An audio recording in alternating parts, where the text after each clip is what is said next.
Tonight, everything breaks.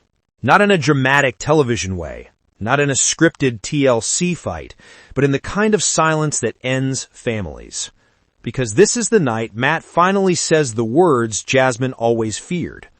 This is the night her knees buckle, her voice disappears, and she realizes she's lost the only future she thought she had left.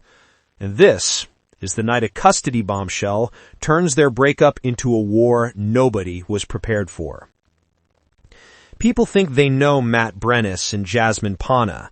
They think they understand the calm smiles, the honeymoon poses, the gentle baby photos. They think this story is a simple relationship drama. But what if I told you everything you saw was only the edited version?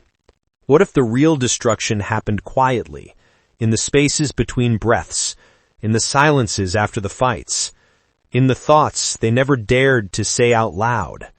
And what if the moment that destroyed them wasn't the fight you saw on camera, but a truth Matt was hiding, a truth his mother whispered, and a truth Jasmine discovered too late? Before we go deeper, answer this. If a relationship has an expiration date secretly attached to it, was it ever real in the first place? And one more question, the one Jasmine screamed before collapsing. If I lose him, will I lose my daughter too? These are the questions that will haunt the next 30 minutes. Now let's step into the shadows behind the breakup that shattered 90 Day Fiancé. This story doesn't begin with the breakup. It begins with the birth. The moment baby Matilda entered a world already trembling under the pressure of two adults who didn't know how to love each other safely. To Jasmine, motherhood wasn't just a blessing. It was her redemption arc. The one chance to rewrite every chapter of abandonment, betrayal, and heartbreak she survived long before Matt ever existed in her world. She held Matilda like she was holding her own second chance. A chance to be softer than her past. A chance to build the family she never had. A chance to be stable, steady, gentle.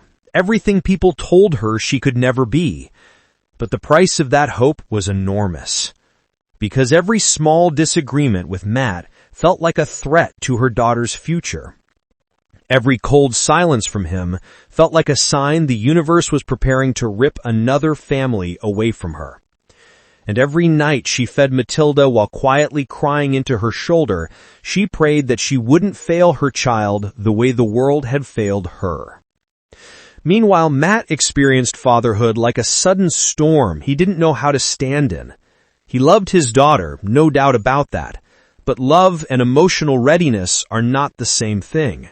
He grew up in a family where emotions were regulated like a military schedule, where softness was optional, where love was expressed through rules, not reassurance.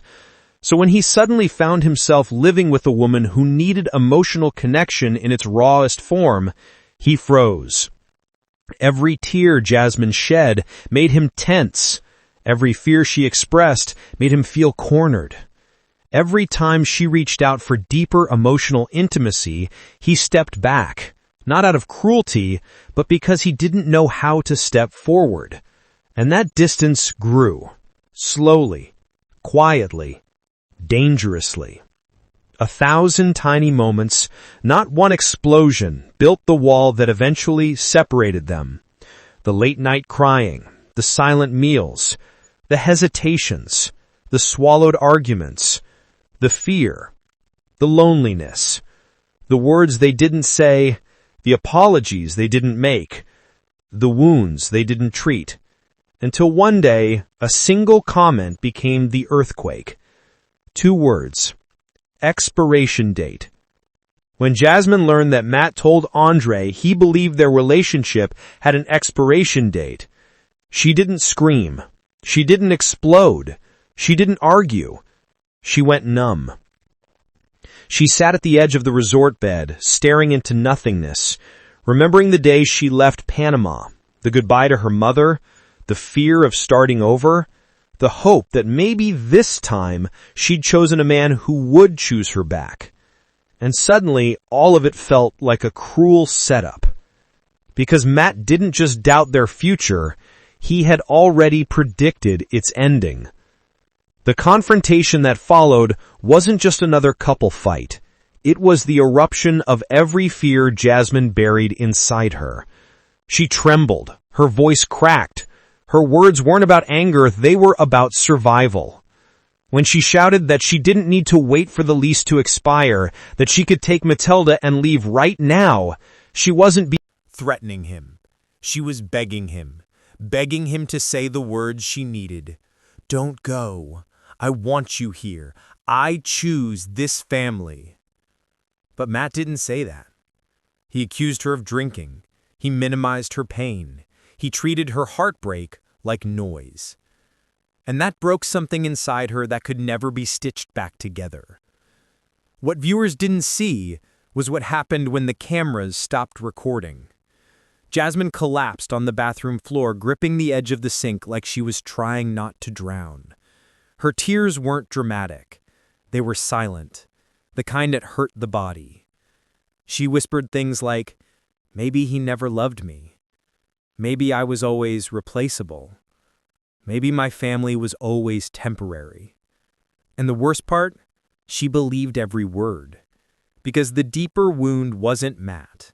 It was confirmation of a story she'd been fighting her entire life. The fear that she is never enough. But the true heartbreak came later, during her conversation with Julia. That's when she revealed the sentence that rewired her brain with permanent humiliation. Matt's mother had chosen another woman for her son. Another woman. A backup. A replacement. A more acceptable option. When Jasmine repeated the words Matt's mother told her, "If you can't marry him, she will," she broke in a way no camera could capture. Because in that moment, Jasmine realized she wasn't just fighting Matt's doubts.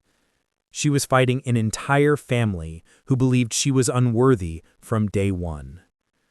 And for someone who spent her whole life begging for acceptance, it was emotional devastation.